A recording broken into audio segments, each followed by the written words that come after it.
Olá, caros alunos e alunas, vamos para mais uma aula do nosso curso de História para o terceiro ano do ensino médio. E na aula de hoje a gente vai falar sobre a Primeira Guerra Mundial. Aula essa que vai ser dividida em duas, certo?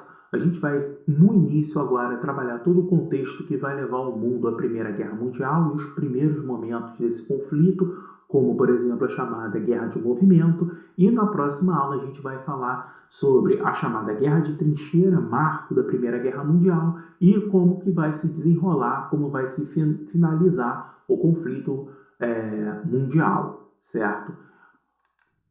Começamos aí com um conceito já visto por vocês lá no segundo ano do ensino médio, que é o conceito de imperialismo, onde grandes potências, sejam elas europeias ou propriamente os Estados Unidos aqui na América, eles vão dominar outros países, principalmente a África, a Ásia, Oceania e também aqui a América. Então, a gente vai perceber que o desenrolar do imperialismo faz com que no final do século XIX, praticamente todo mundo já tivesse sido dominado por áreas de influência dessas superpotências.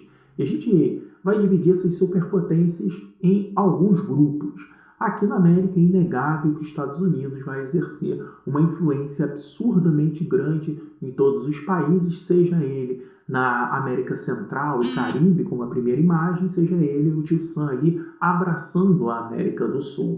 A gente vai observar também que na Ásia o Japão vai começar a disputar com as superpotências europeias áreas de influência, áreas de domínio, inclusive a invasão que o Japão faz a uma área, uma região da China, faz com que mostre as pretensões do Império Japonês com o seu expansionismo. E por fim, claro, a gente vai ter aí as grandes nações europeias. Eu vou destacar aí a Inglaterra, a França, a Rússia, a Itália e a Alemanha. Claro que a gente sabe que Inglaterra e França vão ter um poder muito maior dentro do imperialismo, muito mais áreas de dominação do que propriamente Itália e Alemanha. E nesse contexto, apesar da Rússia ser um país considerado aí com menos poder econômico, menos desenvolvido, ela vai exercer uma influência significativa para os rumos da Primeira Guerra Mundial. É claro, o mundo estava sob o domínio dessas superpotências, o mundo inteiro estava na mão das superpotências e não havia outro espaço. E com o desenvolvimento industrial dessas superpotências, com a necessidade de você ter mais matéria-prima, mais mercado consumidor, faz com que o conflito seja praticamente algo inevitável no início do século XX. E ainda no finalzinho do século XIX, a gente continua observando esse conflito se alinhar com as chamadas alianças. A Tríplice Aliança começa em 1882 e vai juntar aí a Alemanha, o Império Austro-Húngaro e a Itália. Todas elas tinham o mesmo, basicamente, interesse em reivindicar novas áreas coloniais às outras superpotências europeias, que, claro, vai organizar também, coisa de 9 anos depois, em 1891, a organização do que a gente vai chamar de Tríplice Entente. Tá? O Reino Unido, a França e a Rússia, regiões aí que vão se sentir, de alguma forma, ameaçadas pela Tríplice Aliança. E se a gente está falando de guerra, vai haver também uma corrida armamentista, com uma intensificação da produção de armas, grandes investimentos aí em tecnologia bélica. A gente vai observar aí nas imagens, ó, eu vou colocar aqui para a gente observar. Aqui, olha, produção de armamentos, beleza? Ó, produção de armamentos aqui, principalmente de bombas. Isso daqui, olha, é um Zeppelin, muito utilizado aí na guerra. Eles enchiam essa espécie de balão aqui, olha, e colocavam armas, canhões e por aí vai, e esses canhões eles atacavam o inimigo. E uma outra coisa que vai ser característica dessa Primeira Guerra Mundial é a chamada baioneta. Então o sujeito ia com um fuzil e na ponta do fuzil tinha essa espécie aqui, olha, de faca, espada e tudo mais, a chamada baioneta. Por quê? Porque esse fuzil ele atirava e caminhava em direção ao inimigo, fazendo com que as tropas batessem de frente e havia necessidade aí da utilização da baioneta para atacar e matar o inimigo. Mas um fato vai ser significativo. Havia a animosidade dos dois lados, a necessidade de guerra, principalmente por parte da Alemanha, que queria dominar as regiões aí da Inglaterra e da França, mas faltava um estopim para a guerra. E esse estopim vai ser o assassinato de Francisco Ferdinando. Vamos lá, vamos entender. Para entender, isso é uma colcha de retalhos, o assassinato do Francisco Ferdinando. A gente vai precisar entender aí a região dos Balcãs, essa região aí do mapa, ao lado aí do que é hoje a Itália. Essa região aí já foi chamada, depois da Primeira Guerra Mundial, aí, de Iugoslávia. Também ela já foi chamada de Sérvia. Hoje é uma região bem dividida. Hoje você tem a Bósnia, você tem a Croácia, a Iugoslávia, você tem você tem a Sérvia, Montenegro. Mas essa região aí é uma região extremamente problemática nesse início do século XX. Por quê? Havia um projeto chamado aí de Projeto de Grande Sérvia, tentar pegar todos os povos, chamados povos eslavos, que tinham a mesma característica em comum numa ideia nacionalista e juntar todos eles. E aí juntaria a Croácia, a Bósnia, Montenegro, a Sérvia, Kosovo, juntava todo mundo num projeto chamado Grande Sérvia. Tá aí, olha, a imagem ao lado é a bandeira do que seria essa Grande Sérvia. A gente tinha de países independentes a Sérvia, mas, por exemplo, a Bósnia ela não estava totalmente independente. A Bósnia tinha sido anexada pelo Império Austro-Húngaro, o que, claro, dificultava para a Sérvia esse projeto de Grande Sérvia.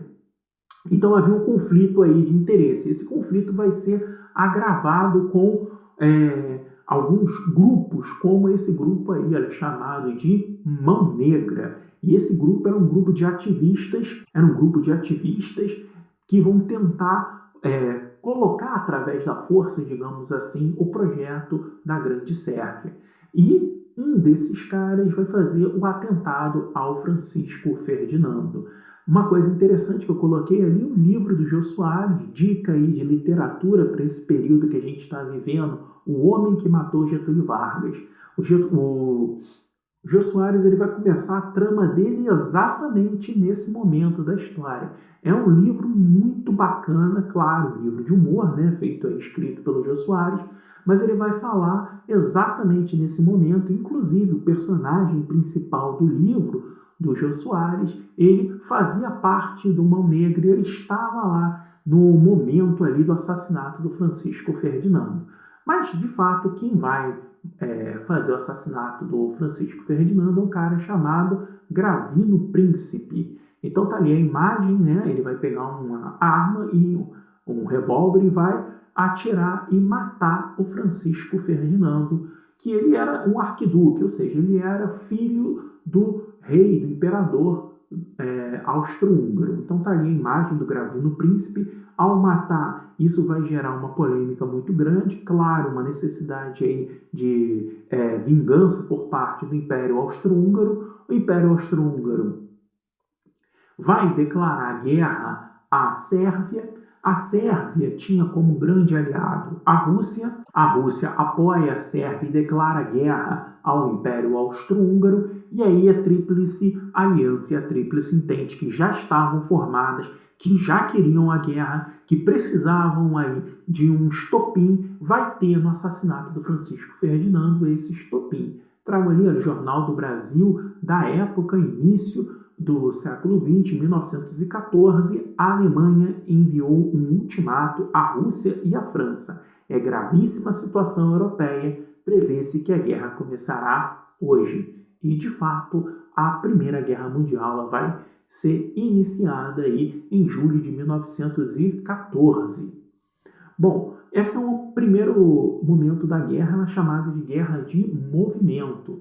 Você vai ter ali a movimentação das duas tropas, eles vão basicamente enfileirar um modelo de guerra ainda do século XIX, mas esse modelo de guerra, durante a Primeira Guerra Mundial, vai mudar drasticamente. A gente vai ver na próxima aula com um instrumento de guerra que vai fazer as coisas serem muito modificadas.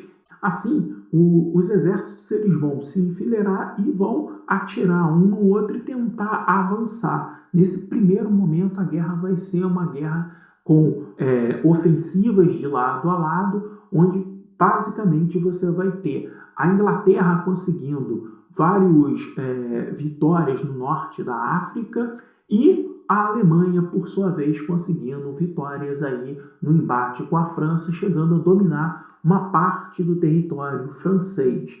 A guerra ela começa na Europa, ganha um aspecto mundial por conta aí colônias. Então, ela vai chegar na África, na Ásia, na Oceania, em todos os lugares você vai ter a guerra, mas num primeiro momento ainda não chega na América. A América fica resguardada, os Estados Unidos vai relutar um pouco em entrar nesse conflito, mas a gente vai ver na nossa próxima aula que os Estados Unidos vai precisar entrar nesse conflito e vai ser mais ou menos o fiel da balança. A guerra ela vai ter um início com muita movimentação de tropas e depois um período de grande estagnação, as tropas paradas, e esse é o assunto que a gente vai trabalhar na próxima aula, o que faz a guerra se estagnar, por que são criadas chamadas trincheiras. Eu vou ficando por aqui, agradeço a você por estar assistindo essa aula e até a próxima, valeu!